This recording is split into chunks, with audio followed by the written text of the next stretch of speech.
নমস্কাৰ, এতিয়া বাতৰ হেতে ষ্টুডিঅ'ত মই প্ৰিয়ংকা। কৰিমগঞ্জ বদৰপুৰত ভয়ংকৰ পথ দুৰ্ঘটনা। কুনাৰ পৰা দ্ৰুতবেগী বাইকে মহতিয়াইছে পথচাৰীক।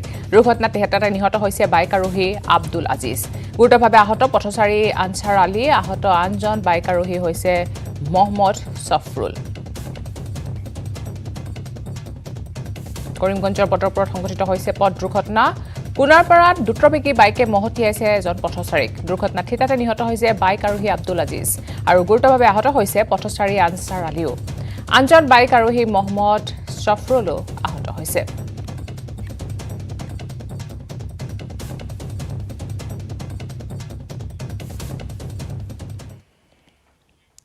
বঙাইগাঁও চাঞ্চল্যকৰ ডকাইতি কাণ্ড।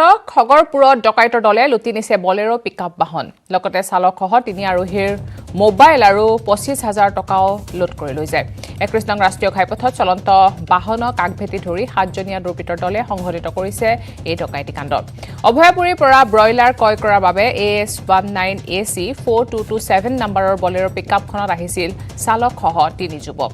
যুৱকজনক আগভেটি ধৰি মাৰধৰ কৰাত পলায়ন কৰে তিনিওজনে আৰু লগে লগে বলেৰো পিকআপ ভানখন লৈ উধাও হয় ডকাইতৰ দলটো।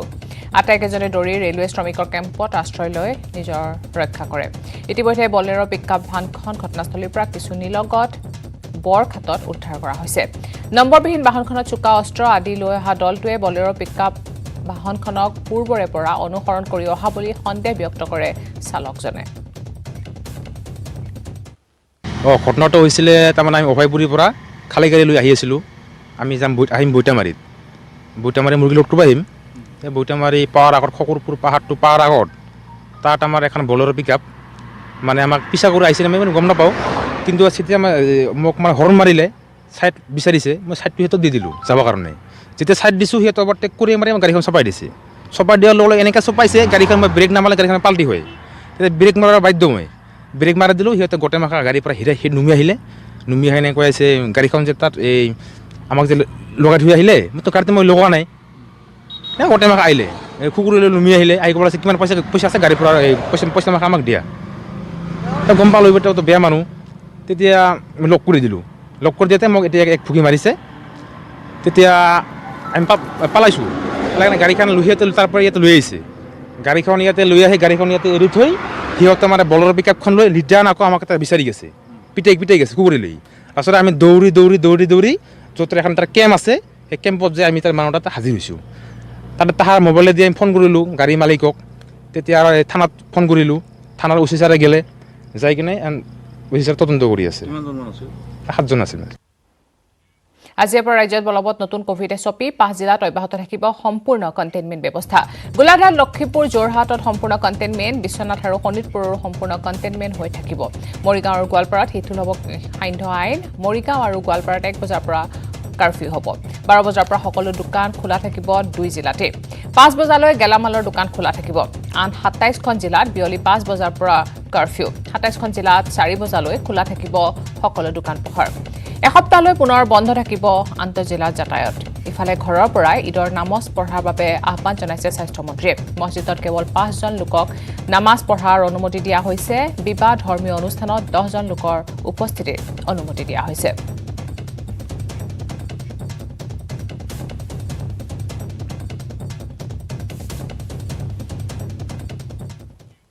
আজি অসম বিধানসভাৰ বাজেট অধিৱেশনৰ 7ম দিন। সদনৰ আৰম্ভণিতে শ্ৰদ্ধাঞ্জলি অনুষ্ঠান। হৰেকৃষ্ণ মহন্ত, অনুৰাগ টাংখা আৰু অনাদিৰাম বৰুৱাৰ মৃত্যুত সদনত শোক প্ৰকাশ কৰা হয়। তাৰ পিছতে আৰম্ভ হয় প্ৰশ্নকালীন ঘণ্টা। ADFৰ বিধায়ক জ্যেষ্ঠ আমিনুল ইছলামৰ প্ৰশ্নৰ বিত্ত বিভাগৰ ওপৰত 2020-21 বৰ্ষৰ বাজেটত ধাৰ্য কৰা ধনৰ ওপৰত প্ৰশ্ন কৰে। কভিডৰ বাবে কিমান টকা মোকলাই দিছিল সেই প্ৰশ্ন কৰে ইছলামে। কেগৰ ৰিপৰ্ট নহাৰ বাবে উত্তৰ দিয়াৰ পৰা বিৰত থাকে বিত্তমন্ত্ৰী। দাম কিমান? 200 টকা ডাবল সেঞ্চুৰী, পেট্ৰল 100 টকা সেঞ্চুৰী, ডিজেল আৰু গেছ চিলিণ্ডাৰ আপোনাৰ 915 টকা লখিমপুৰ ধেমাজি। আগতে আন্তঃৰাষ্ট্ৰীয় মাৰ্কেটত পাৰ বেৰেল যদি তেলৰ দাম বাঢ়ে, অসমত বা ভাৰতত তেলৰ দাম বাঢ়ে। এতিয়া ইণ্টাৰনেশ্যনেল মাৰ্কেটত তেলৰ দাম বাঢ়া নাই। তাত পাৰ বেৰেল মাত্ৰ 45 নে $50 তাত এতিয়া 2014 যেতিয়া $140 আছিলে $140 আছিলে পাৰ বেৰেল, তেতিয়া ভাৰতত তেলৰ দাম আছিলে মাত্ৰ 70 টকা। এতিয়া তাত $45 নে $50 মাজত আছে, অঠানুমা চলি থাকে।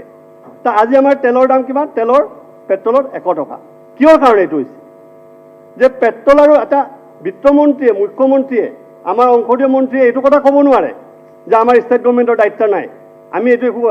আপোনালোকে ৰাজ্য চৰকাৰৰ দায়িত্ব আছে, আপোনালোকে কেন্দ্ৰীয় চৰকাৰক চিঠি লিখক যে পেট্ৰল ডিজেলক GSTৰ ভিতৰলৈ আনিব লাগে, চেণ্ট্ৰেল এক্সাইজ কমাই দিয়ক, আৰু ষ্টেট গভৰ্ণমেণ্টৰ ভেট আপোনালোকে কমাই পেলাই পেট্ৰল ডিজেলৰ দাম কমাব পাৰে। আজি ঝাৰখণ্ডত এইটো কৰি আছে, নিজে তেওঁলোকৰ ভেট টেক্সটো কমাই পেলাই পেট্ৰল ডিজেল কিছু কমাইছে। যিটো আপোনালোকে যেতিয়া মিঠাতেলৰ দাম যেতিয়া 200 টকা হ'ল, 100 টকা পেট্ৰল হ'ল, ডিজেল 100 টকা হ'ব, এতিয়া চিলিণ্ডাৰ 915 টকা হ'ব, ইমান আপোনালোকে কেনেকৈ নিৰ্লিপ্ত হৈ থাকিব পাৰে? ইমান নিৰ্বিকাৰ হৈ কেনেকৈ থাকিব পাৰে? একো এই বিয়াত একো লিখা নাই। এতিয়া ইঠাধিকাৰী যদিও কৈছে যে 7,500টো আপোনাৰ মাইক্ৰ' ফাইনেন্সত গুচি গ'ল, এইটো পে'মেণ্ট কৈছে, আপোনালোকে ইলেকশ্যনত প্ৰতিশ্ৰুতি দিছে, এইটো দিবই লাগিব। তাৰপিছত 1,800 কোটি টকাটো আপোনালোকৰ অৰুণোদয়ত যাব। এনেকৈ গোটেই মিলি পেলাই প্ৰায় 12,000 মান কোটি টকা গৈছে। সেইটোত দিছে, আপোনালোকে নিৰ্বাচনী প্ৰতিশ্ৰুতি দিছে, দিব লগা হৈছে, দিব লাগিব। কিন্তু এইটো আনপ্ৰডাক্টিভ হয়। আনপ্ৰডাক্টিভত তাৰ এই পইচাটো গুচি গ'ল। এইকাৰণে মই ক'ব খোজোঁ, শগুন চৰাই, যাক ইংৰাজীত বালচাৰ বুলি কয়, ই যিমান ওপৰেদি উৰি নাযাওক, তাৰ চকু সদায় মৃতদেহৰ ওপৰত। বিজেপিয়ে MLA আমাৰ পদ্ম হাজৰিকা, মোৰ দুখ লাগে, মৃণাল শইকীয়া, কৰ্মসংস্কৃতিৰ বিষয়ে সদায় কৈ থাকে। যিমানে কৰ্মসংস্কৃতিৰ কথা কৈ নাথাকক, বিজেপিৰ চকু সদায় মানে ইটাধিকাৰীৰ ওপৰত। আনপ্ৰডাক্টিভ। এইকাৰণে এই বাজেটত ছাৰ আৰু মাননীয়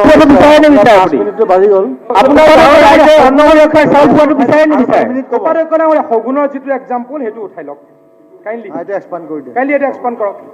আৰু হিতাধিকাৰীটো আৰম্ভণি আপোনালোকে কৰিছিল,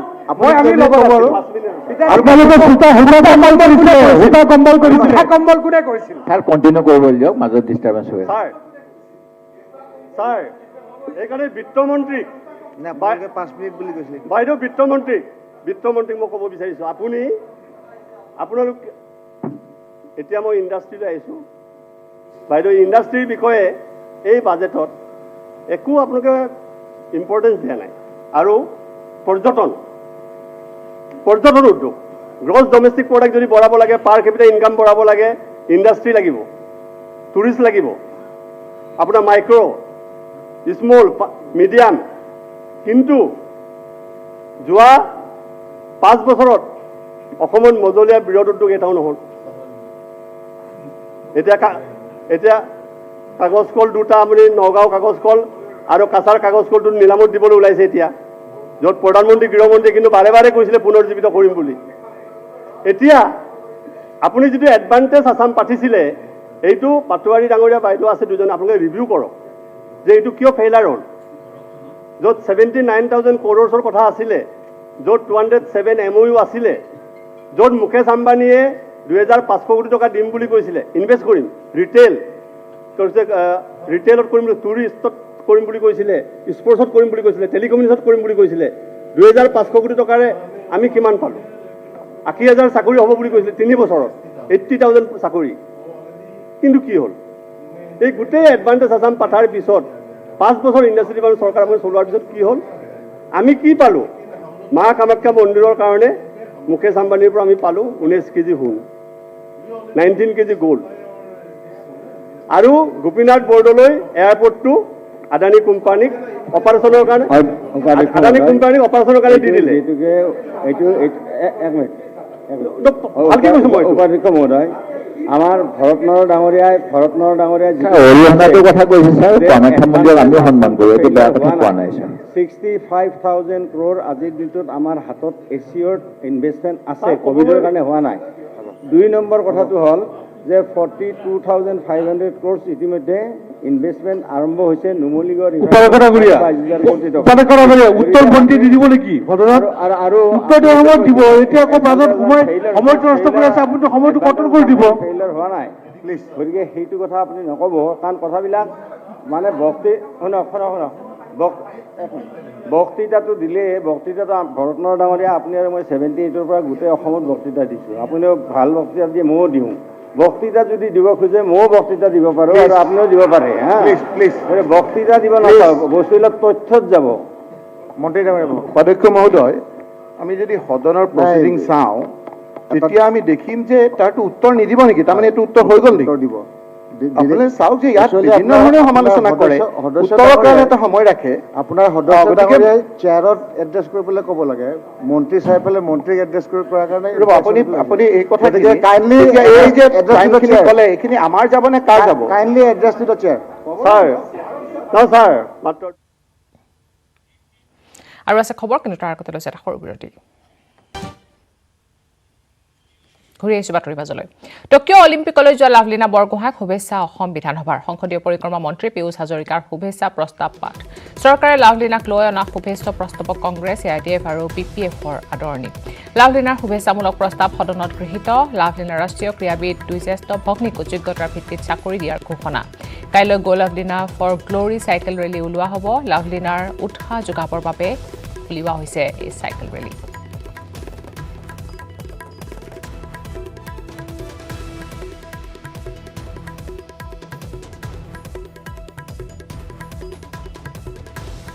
দুধনৈত বন্যহস্তীৰ মুক্ত বিচৰণ দুধনৈ নিকটৱৰ্তী শিলৰবৰী আৰু পাহিদল গাঁৱত অৱস্থান গ্ৰহণ কৰিছে 30-40 জনীয়া হাতীৰ এটা দলে পথাৰৰ দাঁতিতে অৱস্থান গ্ৰহণ কৰা হাতীৰ ভয়ত পথাৰ এৰি পলায়ন কৰিছে কৃষকসকল নিউজ 18 কেমেৰাত বন্দী হৈছে এই দৃশ্য বন্যহস্তীৰ মুক্ত বিচৰণত আতংকিত হৈ পৰিছে স্থানীয় লোক দিনৰ পোহৰতে মুকলিকৈ ঘূৰি ফুৰা হাতীৰ জাকটো সন্ধিয়া হ'লে গাঁৱত প্ৰৱেশ কৰাৰ শংকাত ভুগিছে ৰাইজ ইফালে হাতীৰ জাকটোক চাবলৈ অঞ্চলটোত ভিৰ কৰিছে বহু লোকে আনহাতে বিগত কেইবাটাও দশক ধৰি হাতী মানুহৰ সংঘাতে গোৱালপাৰা জিলাত চলি আছে যদিও শেহতীয়াকৈ এই সংঘাত লৈছে চূড়ান্ত ৰূপ সন্ধিয়া হ'লে বনৰীয়া হাতীৰ আতংক নামি আহে বহু গাঁৱলৈ বন্যহস্তীৰ উপদ্ৰৱত বহু পৰিয়াল গৃহহীনো হ'ব লগা হৈছে বিনষ্ট হৈছে বহু সা সম্পত্তি এই সন্দৰ্ভত আমাৰ গোৱালপাৰা সাংবাদিক অৰূপ নাথৰ বিশেষ প্ৰতিবেদন গোৱালপাৰা জিলাত দেখিবলৈ পোৱা গৈছে দীৰ্ঘদিনৰ পৰা হাতী মানুহৰ সংঘাতে তীব্ৰ ৰূপ ধাৰণ কৰিছে আৰু এতিয়া এই মুহূৰ্তত দুধনৈ নিকটৱৰ্তী যি পাহিদল গাঁও আছে পাহিদলত দেখিবলৈ পোৱা গৈছে বন্যহস্তীৰ এটা 30-40 জনীয়া এটা জাকে মুক্ত বিচৰণ কৰিছে মোৰ সতীতক সেই দৃশ্য মই দেখাবৰ কাৰণে মই অনুৰোধ জনাইছোঁ এয়া হৈছে পাহিদল গাঁৱৰ দৃশ্য আৰু ইয়াতে এটা জাক দেখিবলৈ পাইছে আপোনালোকে ইয়াতে প্ৰায় 30-ৰ পৰা 40টা জাক আছে কেইটামান হাতী বাহিৰলৈ আহিছে আৰু গোটেই দিনটো আচলতে মুক্ত বিচৰণ কৰি আছে ইয়াতে কিন্তু এতিয়ালৈকে বন বিভাগৰ লোক আহি ইয়াতে উপস্থিত হোৱা আমি দেখিবলৈ পোৱা নাই আৰু শংকিত হৈছে আতংকিত হৈছে যে ইয়াৰ স্থানীয় লোকসকল আছে কাৰণ নিশা হোৱাৰ লগে লগে এই হাতীৰ জাকটোৱে জনাঞ্চলত নিশ্চয়কৈ প্ৰৱেশ কৰিব আৰু জনাঞ্চলত প্ৰৱেশ কৰি এই হাতীৰ জাকটোৱে তছনছ কৰিব বহু বাসগৃহ আৰু ইতিমধ্যে আমি বহু বাতৰি সম্প্ৰচাৰ কৰিছিলোঁ আচলতে বন্যহস্তী আৰু মানুহৰ সংঘাতে কি ধৰণৰ ৰূপ লৈছে আচলতে গোৱালপাৰা জিলাখনত বিশেষকৈ দুধনৈ নিকটৱৰ্তী যিসমূহ গাঁও আছে যিসমূহ অঞ্চল আছে সেই অঞ্চলত এনেধৰণে মুক্ত বিচৰণ কৰে বিভিন্ন সময়ত এই দৃশ্য মোৰ সতীৰ্থ আপোনালোকক দেখুৱাই গৈছে মই পুনৰবাৰ কৈছোঁ যে দুধনৈ যি পাহিদল আছে এই পাহিদলৰ দৃশ্য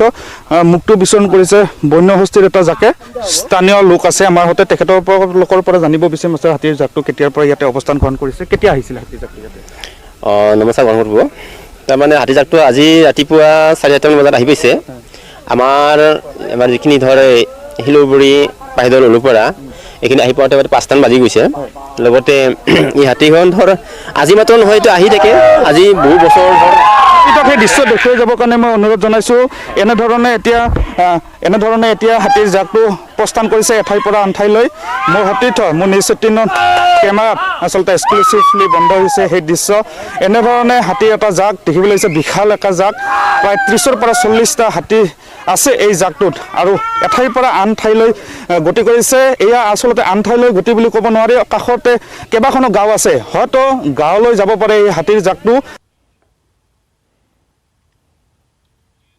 গহপুৰত কৃষকৰ বিলৈ বড়ো ধানৰ সলনি ওলাইছে পতান গহপুৰৰ জাৰিবাৰীৰ দৰিদ্ৰ কৃষক ৰাইজে গহপুৰ মহকুমা কৃষি বিষয়াৰ কাৰ্যালয়ৰ পৰা উন্নতমানৰ বীজ আনি গাঁঠিৰ ধন ভাঙি কৰিছিল বড়ো ধানৰ খেতি কিন্তু পথাৰলৈ ধান কাটিব গৈ দেখে সকলোবোৰ পতান উপায়ন্তৰ কৃষক ৰাইজে এতিয়া বড়ো ধানৰ খেতিত গৰু এৰাল দিবলৈ বাধ্য হৈ পৰিছে কৃষি বিভাগৰ এনে নাভূত নাচুত কাণ্ডই চকু কপালত তুলিছে জাৰিবাৰীৰ কৃষক ৰাইজৰ এই সন্দৰ্ভত আমাৰ সাংবাদিক পলাশ ফুকনৰ বিশেষ প্ৰতিবেদন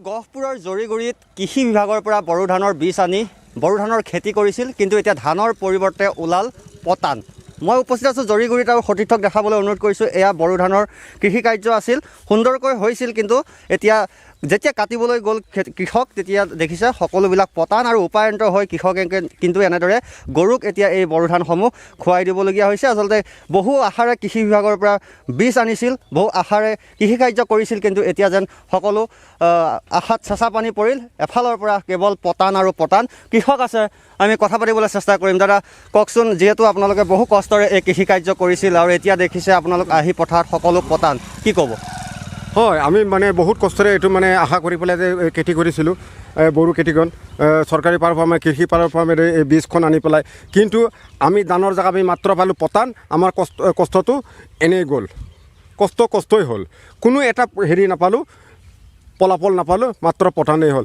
গতিকে এইটো ভাবি পেলাই চৰকাৰে যদি অকণমান বিবেচনা কৰে সহায় সহযোগ কৰা হ'লে আমি কিছু সকাহ পালোঁহেঁতেন নেকি টকা খৰচ হৈছিল আপোনালোকৰ হয় নিশ্চয় হৈছে আমি এতিয়া মটৰ বহাইছোঁ কিবা বহাইছোঁ পানীৰ ব্যৱস্থা কৰিছোঁ বহুতো মানে তেনেকুৱা এই কিবা খৰচা কৰি পেলাই আমি এইটো কষ্ট কৰি পেলাই এইটো বনাইছিলোঁ কিন্তু আমি ফলপ্ৰসূ নহ'লোঁ একেবাৰে আমি মানে হেৰি হৈ গ'লোঁ হয় নিশ্চয় আৰু আছে কৃষক দাদা কওকচোন আপুনি লৈ আছে এইসমূহ আচলতে হয় ধান হ'ব লাগিছিল কিন্তু হ'ল পতান কি ক'ব এয়া চৰকাৰৰ যিখিনি মানে আঁচনি কৃষি বিভাগৰ কৃষিমন্ত্ৰী মহোদয়ে দিয়া এয়া ধানৰ মানে বীজ উন্নত বীজ আমি মানে খেতিয়ক ৰাইজে দুখীয়া খেতিয়ক ৰাইজে পানীৰ সুবিধা নাই এই পুখুৰীৰ পানী উঠাই ইমান কষ্ট কৰি খেতি কৰি পেলাই এনেকৈ যদি অৱস্থা হয় আৰু আজিলৈকে আমাৰ এই জৰিগুৰি গাঁৱলৈকে না মন্ত্ৰী না বিধায়ক না কোনোবা কৃষি বিভাগৰ বিষয়ববীয়াসকল নে আহি পেলাই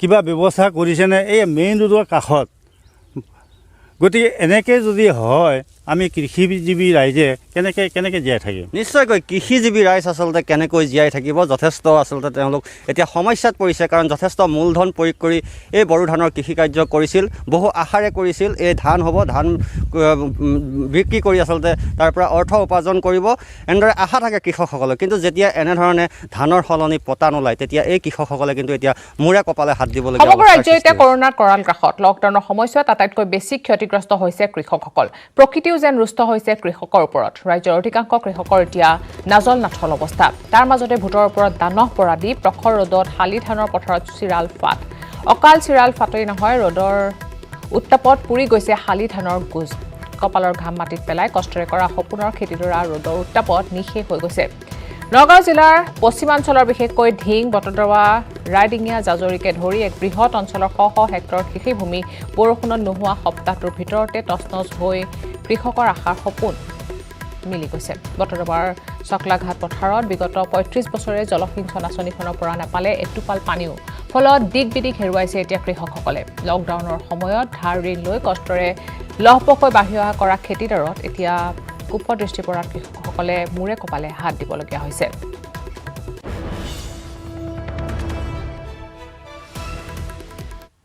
উৰিব পৰা অৱস্থা এতিয়া শাওণ ভাদ মাহত বৃহৎ পথাৰ বৃহৎ এটা অঞ্চল আপোনালোকে যিমানলৈকে মনিব পাৰিছে গোটেই পথাৰ পূব পশ্চিম উত্তৰ দেখেন চাৰিও চাইডে কেৱল পথাৰ কিন্তু মানুহে এতিয়া কৰিব কি আৰু এবিঘা মাটিত খেতি কৰিবলৈ এজন কৃষকক এতিয়া ৩৫০০ টকাৰ প্ৰয়োজন কেৱল ৰুই শেষ কৰিবলৈ সেইটো সময়ত পথাৰত পানী নাই কোনোবা ২-৪জনে ৰুইছে যদিও এতিয়া পানীৰ অভাৱত শুকাই যাব ধৰিছে আপোনালোকে দেখিছেই চিৰাল ফাট দিছে হয় চিৰাল ফাট দিছে